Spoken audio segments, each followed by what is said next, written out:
Halo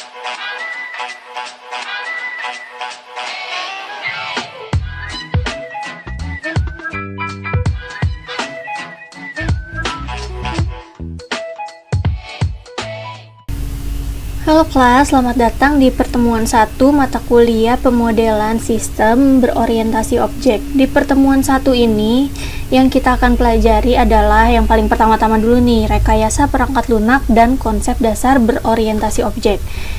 Di slide selanjutnya ada sistem dan kriteria penilaian dari mata kuliah ini. Biasanya akan saya sampaikan di Zoom meeting, jadinya di sini kita lewati aja. Kita langsung masuk ke materinya, yaitu pengertian dari rekayasa perangkat lunak. Rekayasa perangkat lunak di sini didefinisikan sebagai disiplin yang mengintegrasikan proses, metode, dan alat-alat bantu untuk mengembangkan perangkat lunak komputer. Jadi di dalam rekayasa perangkat lunak ini kita akan mengetahui gimana sih pengembangan perangkat-perangkat lunak, termasuk dalam hal pembuatannya yang pertama, terus pemeliharaannya bagaimana, terus manajemen organisasi dan manajemen kualitas perangkat lunaknya ini kayak gimana. Lanjut di slide berikutnya ada metode pengembangan perangkat lunaknya nih. Metode pengembangan perangkat lunak atau sistem merupakan teknik yang digunakan dalam membuat sistem atau perangkat lunak atau biasa disebut di sini Software Development Life Cycle yang biasa kita singkat SDLC lah ya. Di sini SDLC tuh merupakan kunci utama, dia jadi framework supaya kita memahami bagaimana sebuah produk software itu dibuat. Jadi tujuannya di sini SDLC digunakan untuk merancang, mengembangkan, dan menguji software agar software yang kalian buat tuh berkualitas tinggi. Jadi di sini SDLC menyediakan alur yang terstruktur dalam membantu organisasi menghasilkan software berkualitas tinggi yang diselesaikan dengan nanti perkiraan waktu yang udah ditentukan sama kalian akan selesai kapan, gitu. Di sini SDLC itu terdapat beberapa model yang umum digunakan. Yang pertama ada waterfall, yang kedua prototype, yang tiga RAD, dan 4 itu spiral. Di sini nih yang waterfall itu udah paling sering banget digunakan. Kalau misalkan kalian buat TA itu biasanya zaman-zaman dulu waterfall itu sering banget lah digunain. Selanjutnya ada tahapan dalam Software Development Life Cycle. Nah, kayak tadi tuh yang disebutin, SDLC tuh ada tahapan-tahapannya buat kalian bikin perangkat lunak supaya teratur gitu. Yang pertama di sini ada planning, analisis, design, dan implementation. Jadi di sini kalau kalian mau ngapalin, takutnya ada soal nih nanti. Tahapan-tahapan SDLC itu apa aja sih? Kalian singkat aja jadi PADI gitu. Yang pertama ada planning, yang kedua ada analisis, yang ketiga ada design, dan yang keempat ada implementation. Lanjut, berdasarkan tadi tahapan-tahapan yang udah disebutin, kita di sini ada rincian dari setiap tahapan. Yang pertama dulu nih ada planning atau perencanaan. Di sini kita harus tahu kenapa kita membuat sistemnya. Yang dilakukan pada tahap ini adalah membuat permintaan sistem atau sistem request dan analisis kelayakan atau feasibility analysis.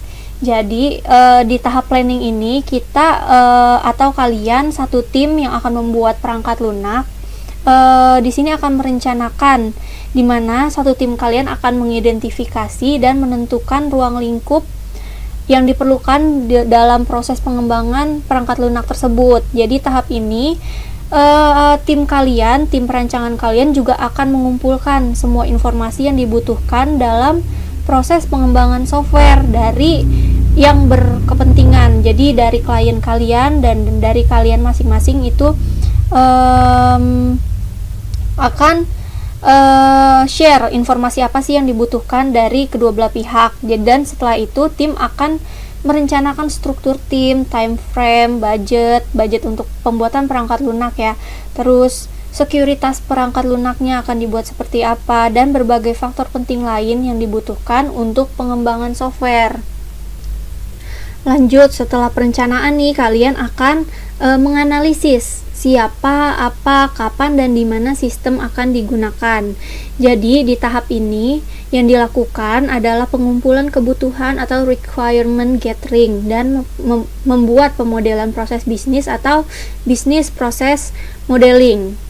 Jadi intinya di tahap ini kalian akan menganalisis kebutuhan fungsional sistem. Jadi satu tim kalian akan melakukan analisis untuk mengetahui apa masalah bisnis, apa target yang ingin dicapai, apa tujuan utama dari pengembangan software tersebut, apa fungsi dari software yang akan dikembangkan, dan lain-lain. Analisis ini diperlukan dalam tahapan software development life cycle supaya nanti perangkat lunak yang kalian miliki hasil akhir sesuai dengan ekspektasi klien yang ekspektasi yang klien minta gitu. Jadi di sini juga kalian mengumpulkan kebutuhan-kebutuhan data ya yang kalian perluin. Misalkan kalian mau membangun sebuah sistem absensi yang otomatis dari suatu sekolah yang sebelumnya absensinya masih tercatat di buku gitu. Nah, di sini kalian pasti perlu data-data kan, seperti data guru gitu yang melakukan absensi, terus data siswanya dari berbagai kelas. Nah, itu harus kalian kumpulin di tahap analisis ini. Tahap ketiga di sini ada desain, yaitu gimana sistem akan bekerja. Di sini dilakukan perancangan program atau program desain, terus perancangan antarmuka atau user interface design, dan perancangan data atau data design. Dalam tahapan ini desain sistem menggunakan diagram-diagram pemodelan sistem berbasis objek. Jadi di sini nanti kita juga akan menggunakan UML atau diagram-diagram yang lainnya lah ya, yang akan kita bahas di materi ke depan. Di sini kita juga akan desain user interface-nya. Jadi halaman programnya tuh akan dibuat kayak gimana. Terus datanya di sini juga akan dipikirkan, akan ditampilkan dengan seperti apa gitu. Yang keempat ada implementation atau implementasi, yaitu pembangunan dan penyampaian sistem. Yang dilakukan pada tahap ini adalah membangun, menguji, mendokumentasikan, dan memasang sistem. Jadi secara garis besar di sini programnya tuh udah jadi, tinggal implementasi terus testing apakah programnya udah jalan dengan benar dan udah sesuai dengan permintaan kliennya atau enggak. Dan dokumentasi di sini juga kita bisa membuat panduan gimana caranya software ini dijalankan untuk nanti kliennya. Jadi klien bisa ngelihat panduan yang kita buat bisa berupa video atau bisa berupa file. Dan di sini ada pemasangan sistem. Otomatis dari yang kita bikin, kita akan memasang sistem di tempat klien memakainya gitu. Oke, di sini ada pemodelan sistem berbasis objek ya, seperti nama mata kuliah kita nih. Jadi di sini yang pertama kita bahas dulu pemodelannya atau modeling. Di sini merupakan proses merancang atau menggambarkan perangkat lunak sebelum dilakukan pembuatan kode program. Pemodelan juga digunakan untuk menyederhanakan permasalahan yang kompleks sehingga lebih mudah dipahami dan dipelajari. Jadi di sini pemodelannya itu kita menyederhanakan, intinya menyederhanakan segala jenis permasalahan yang ada dalam sebuah sistem dengan menggunakan banyak objek-objek yang ada nantinya. Terus lanjut di sini setelah pemodelan ada sistem, dari habis pemodelan terus sistem. Di sini sistem merupakan kumpulan elemen yang saling terkait untuk mencapai suatu tujuan tertentu. Nah, di sini ada konsep dasarnya. Konsep dasar berorientasi objek yaitu suatu teknik atau cara dalam melihat permasalahan suatu sistem. Jadi sistem yang dikembangkan dianggap sebagai kumpulan objek dalam dunia maya. Lanjut di sini ada modeling yang digunakan untuk merancang atau mendesain sistem atau perangkat lunak pada pemrograman berorientasikan objek ya. Selanjutnya, yang pertama di sini kita akan bahas kelas. Kelas di sini diartikan sebagai kumpulan objek-objek dengan karakteristik yang sama. Jadi sebuah kelas akan memiliki sifat, atribut atau variabel. Di sini nih atribut. Jadi kelas memiliki atribut. Terus dia juga memiliki perilaku atau behavior. Di sini kita biasa sebutnya behavior ya, sama aja dengan metode. Dia juga memiliki hubungan dan arti. Jadi suatu kelas terdiri dari nama kelas, atribut dan behavior. Di sini juga kelas diartikan sebagai cetakan, template atau blueprint. Jadi kelas di sini merupakan blueprint yang dapat disalin menjadi sebuah objek. Jadi kelas itu bisa disalin menjadi sebuah objek. Blueprint ini maksudnya itu sebuah template yang di dalamnya menjelaskan seperti apa perilaku dari objek tersebut. Jadi berupa properti atau function. Jadi misalkan di sini kita punya kelas namanya mobil, terus nanti akan objeknya itu akan jadi mobil itu ada yang berwarna merah, ada yang berwarna biru, ada yang berwarna oranye, dan misalkan mereknya itu yang hijau, mereknya Jazz, yang biru mereknya Civic atau dan lain-lain pokoknya. Terus di sini kemudian ada objek. Di sini objek itu adalah abstraksi dan sesuatu yang mewakili dunia nyata. Jadi objek suatu entitas yang mampu menyimpan informasi ciri-ciri atau state dan perilaku behavior. Jadi kayak tadi kelas itu bisa disalin atau direpresentasikan menjadi sebuah objek gitu di dunia nyata. Jadi biar kita gampang memahaminya. Di sini ada objek adalah bentuk nyata dari kelas. Jadi kalau misalkan tadi kita punya kelasnya mobil, objeknya itu ada mobil yang warnanya merah, mobil yang warnanya biru, atau mobil yang warnanya orange. Di sini juga ada atribut. Atribut di sini dapat disebut juga variabel atau member, yaitu nilai yang datanya bisa ditentukan di objek. Nah, lanjut dulu di sini ada behavior, dapat disebut juga perilaku suatu objek dinyatakan dalam operation atau metode ataupun fungsi. Lanjut di sini ada perbedaan kelas dan objek. Nah, ini mulai masuk nih. Gampang kalau misalkan udah masuk ke sini, kalian lebih gampang memahami. Di sini ada contoh pertama untuk kalian bisa membedakan kelas dan objek. Nah, jadi gini aja nih. Kalau kelas itu di sini misalkan kita punya kelas orang. Orang itu memiliki atribut. Tadi kan kelas itu memiliki atribut dan behavior ya. Kelas orang ini pasti orang ini mempunyai nama dan umur atributnya.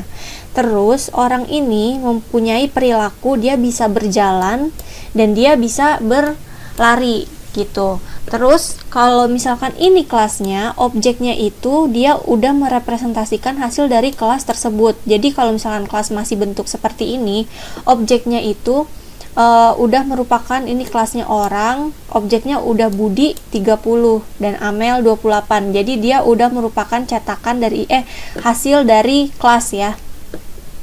Atau gini contohnya, misalkan kemarin kalian belajar aplikasi basis data, kalian punya tabel yang namanya mahasiswa. Tabel itu mempunyai field,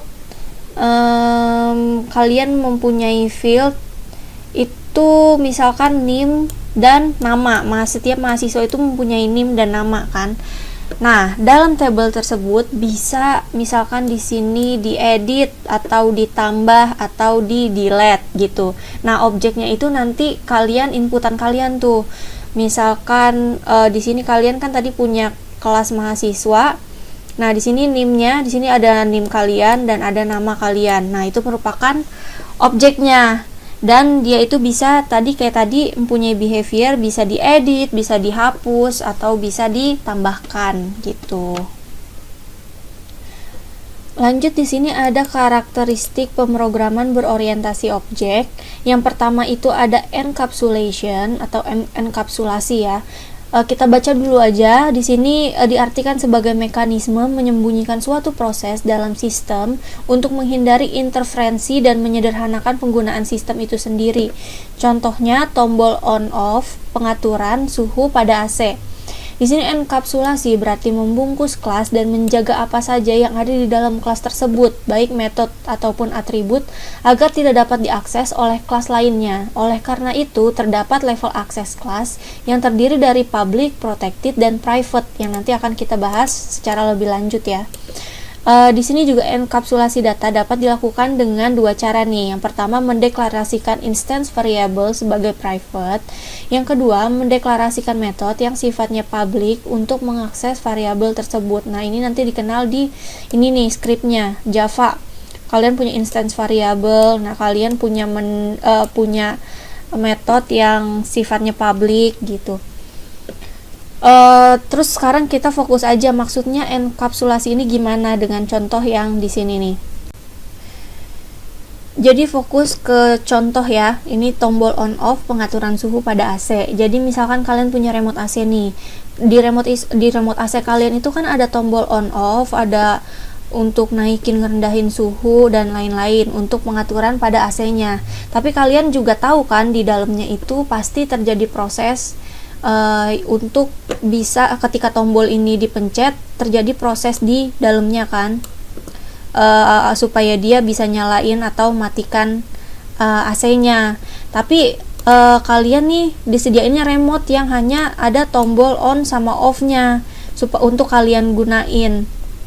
Jadi dalamnya itu nggak bisa diotak-atik sama kalian. Nah, itu fungsi enkapsulasi. Jadi kalian hanya disediakan tombol-tombol ini supaya menghindari kerusakan di dalamnya. Misalkan kalau tombol on off-nya ini juga kalian tahu dalamnya itu sistemnya seperti apa, dan kalian bisa rubah-rubah tuh dalamnya, bisa kalian otak-atik, bisa aja nanti terjadi kerusakan dong. Misalkan kalian nanti mau matiin AC malah suhunya rendah. Nah, enkapsulasi itu mencegah itu. Jadi kalian hanya disediakan tombol-tombolnya tanpa harus tahu proses di dalamnya itu kayak gimana untuk mencegah terjadinya kerusakan seperti itu. Lanjut di sini selanjutnya ada level akses kelas ya. Tadi dari enkapsulasi kan di sini ada level akses kelas yang terdiri dari public, protected, dan private. Jadi nanti di sini kalau misalkan di dalam program kalian menggunakan encapsulation yang kalian pakai itu level aksesnya private, dia hanya akan bisa diakses dalam kelas yang sama. Jadi modifiernya itu dia hanya bisa mengakses dalam kelas yang sama. Yang kedua, kalau misalkan kalian menggunakan protected, dia bisa diakses dalam kelas yang sama, terus dia bisa dalam package yang sama, yang ketiga dia dalam subclass yang sama. Nah, kalau misalkan public, ini akses yang paling terbuka ya. Dia bisa dalam kelas yang sama, bisa modif. Dia bisa dalam package yang sama juga bisa, dalam subclass yang sama juga bisa, dalam package yang lain juga bisa. Lanjut di sini ada contoh encapsulation dalam bahasa Java. Di sini ada kelas mahasiswa ya. Jadi kelas mahasiswa ini disimpan dalam package latihan. Jadi package ini adalah sebuah cara untuk mengelompokkan kelas. Jadi tujuan package ini untuk menghindari bentrok nama kelas. Jika ada yang namanya sama, serta memudahkan pengelolaan kode program terutama untuk aplikasi besar. Jadi package ini sama kayak folder ibaratnya. Jadi setiap kita nyimpen file di setiap folder kan ada aja yang namanya sama. Tapi kalau misalkan foldernya beda itu nggak masalah jadinya gitu. Jadi yang masalah kalau misalkan dia kelasnya sama di dalam folder yang sama gitu.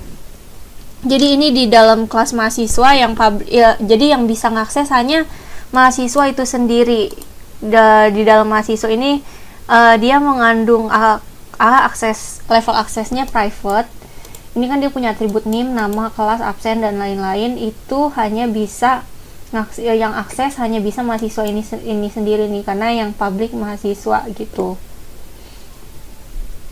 Lanjut, di sini setelah contoh encapsulation, di sini ada karakteristik yang kedua, yaitu inheritance atau pewarisan.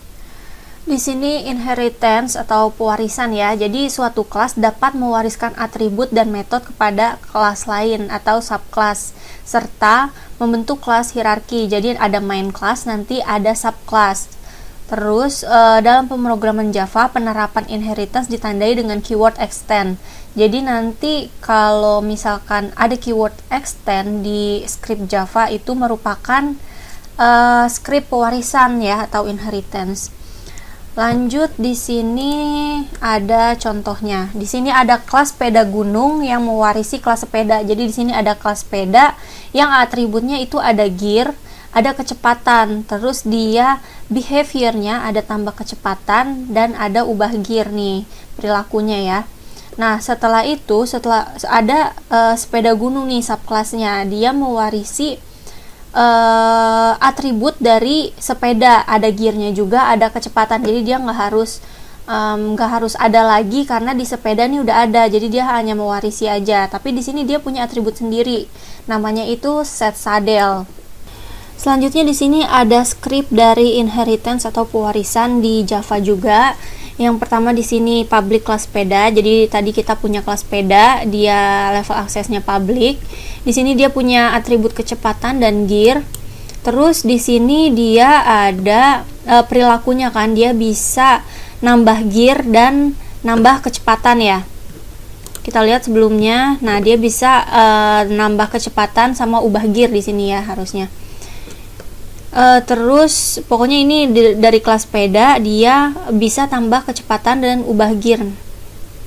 Lanjut, selanjutnya di sini ada kelas sepeda gunung yang mewarisi kelas sepeda. Jadi apabila kelas sepeda gunung, dia juga bisa dia kan mewarisi perilakunya dari kelas sepeda tadi kan, kecepatan dan gearnya. Jadi dia bisa tambah kecepatan dan ubah gear. Jadi di sini dia nggak perlu pakai ini lagi, jadi tinggal nambah extendnya aja. Jadi kelas sepeda gunung extend sepeda, jadi mewarisi sepeda.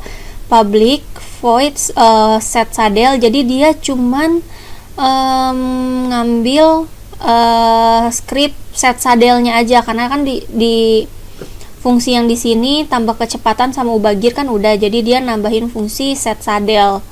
Jadi ini nilai saddle, tinggi saddle plus nilai saddle gitu. Nah, nanti hasilnya ini di kelas sepeda gunung beraksi gitu. Selanjutnya di sini ada karakteristik pemrograman objek yang ketiga ya. Di sini ada polymorphism, yaitu suatu objek dapat memiliki berbagai bentuk. Terus implementasi konsep polymorphism yang pertama overloading dan ada overriding. Di sini overloading merupakan penggunaan satu nama untuk beberapa metode yang berbeda parameter.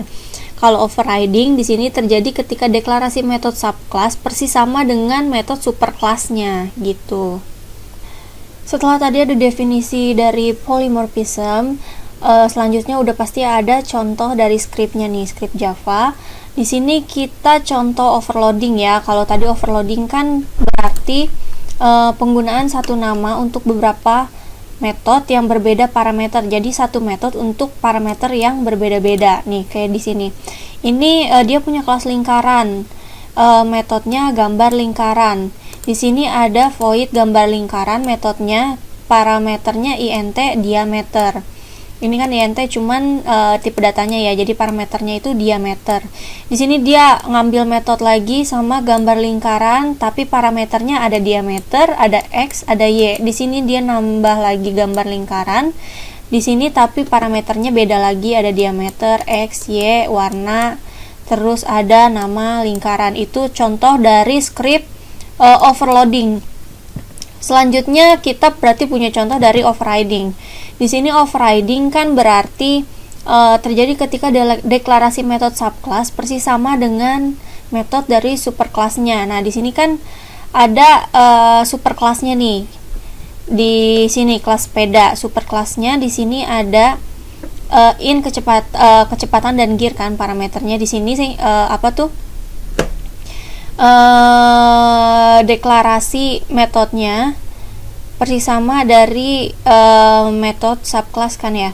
Di sini deklarasinya gear plus pertambahan gear di kelas sepeda. Kita ingetin aja ya tadi gear plus pertambahan gear.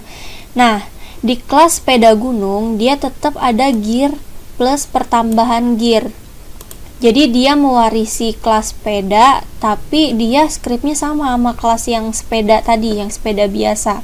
Nih, kelas sepeda gunung membuat metode yang sama seperti dengan superkelasnya, yaitu kelas sepeda, yaitu void ubah gear atau pertambahan gear. Jadi di sini dia sama kayak superkelasnya yang di sepeda tadi nih. Ini. Gitu, itu contoh dari overriding. Selanjutnya di sini ada model analisis desain dan diagram. Di sini ada, kalau modelnya data oriented dia pakainya data flow diagram. Kalau misalkan modelnya proses oriented dia pakainya flowchart, dan ada object oriented dia pakainya UML atau Unified Modeling Language. Nanti akan kita bahas satu-satu. Di sini yang pertama ada UML. Di sini adalah bahasa pemodelan visual yang digunakan untuk menspesifikasi, memvisualisasi, membangun dan mendokumentasikan artefak dari sistem perangkat lunak. Di sini ada sejarah UML. Kalian bisa baca sendiri aja ya sejarah UML-nya. Kita udah terlalu panjang kayaknya, nanti kalau misalkan kita bahas sejarahnya juga. Nah, di sini ada toolsnya. Yang pertama ada Visio, itu yang biasa kalian gunain di TATA, itu yang terkenal tuh paling Visio. Terus Draw.io, Enterprise Architect juga terkenal di dunia ini sih biasanya. Kalau misalkan yang udah kerja-kerja itu biasanya pakai Enterprise Architect yang udah ahli banget. Ada Star UML, ada NetBeans, ada Rational Rose, dan ada Visual Paradigm. Di sini ada diagram UML. UML versi 2.4 memiliki 14 diagram yang dibagi ke dalam dua grup utama, yaitu struktur diagram dan behavior diagram. Di sini struktur diagram merepresentasikan data dan hubungan statis di dalam suatu sistem informasi. Jadi dia merepresentasikan data dan hubungan statisnya. Struktur diagram di sini terdiri dari kelas diagram, objek diagram, package diagram, deployment diagram, komponen diagram, composite struktur diagram. Di sini ada pengertian-pengertiannya, dan nanti kita juga kedepannya bakalan membahas dan mencoba membuat nih kelas diagram dan lain-lain. Kelas diagram sini mewakili sesuatu, contoh pegawai, gaji, terus dia juga menunjukkan relasi antar kelasnya, antar pegawai, dan misalkan dia ada kelas pegawai dan kelas gaji, dia menunjukkan relasinya. Terus di sini yang kedua ada objek diagram, dia mirip dengan kelas diagram, tapi dia menunjukkan relasi antar objeknya, bukan antar kelasnya. Yang ketiga ada package diagram, dia mengelompokkan elemen-elemen UML untuk membentuk tingkat konstruksi yang lebih tinggi. Nanti kita lihat pokoknya simbol-simbolnya setelah ini definisinya. Deployment diagram, dia menunjukkan arsitektur fisik dan komponen perangkat lunak dari sistem, contoh simpul jaringan atau network nodes. Yang ke berapa tadi? Ini yang kelima, komponen diagram, dia relasi fisik antara komponen perangkat lunak, contohnya klien atau server. Yang keenam, dia ada composite struktur diagram, dia mengilustrasikan struktur internal dari sebuah kelas yang kompleks. Kalau tadi ada struktur diagram, dia sekarang ada behavior diagram. Di sini behavior diagram yaitu kumpulan diagram yang digunakan untuk menggambarkan perilaku atau rangkaian perubahan dalam sistem. Di sini dia untuk menggambarkan perilaku atau rangkaian perubahan dalam sistemnya. Beda sama tadi struktur diagram, dia merepresentasikan data dan hubungan statisnya. Nah, kalau misalkan tadi ada berapa tuh? Struktur diagram ada 6. Dia di sini ada 1 2 3 4 5 6 7 8. Ada activity diagram, sequence diagram, communication diagram, interaction diagram, timing diagram, behavior state machine, protocol state machine, use case diagram. Yang nanti kalian akan gunakan tuh sering di tugas akhir kalian, biasanya anak SI ada activity diagram, sequence diagram, terus ada use case diagram. Itu paling sering digunain anak SI di tugas akhirnya atau deskripsinya. Di sini yang pertama ada activity diagram, yaitu memodelkan proses dalam suatu sistem informasi, contoh alur kerja bisnis atau business workflows, logika bisnis atau business logic. Yang kedua ada interaction diagram, menunjukkan interaksi di antara objek. Yang ketiga sequence diagram, pengurutan interaksi berdasarkan waktu. Yang keempat ada communication diagram, atau komunikasi antar kumpulan objek yang berkolaborasi dari suatu aktivitas. Nah, yang kemudian nih kalian bisa baca. Dan yang terakhir ada use case ya, menunjukkan interaksi antar sistem dan lingkungannya dan menangkap kebutuhan bisnis. Untuk nanti caranya bikinnya itu dan lambang-lambangnya kayak gimana aja, objek-objeknya kayak gimana bentuknya, nanti kita coba bikin juga, ada studi kasusnya. Udah di pertemuan 1, kalau latihan soal ini nanti akan saya gabungin aja di dalam kuis, kalian bisa jawab. Biasanya sih saya bentuk dalam kuisis ya, kalian nanti tinggal jawab. Jadi udah aja sampai pertemuan 1 sampai di sini, sampai behavior diagram.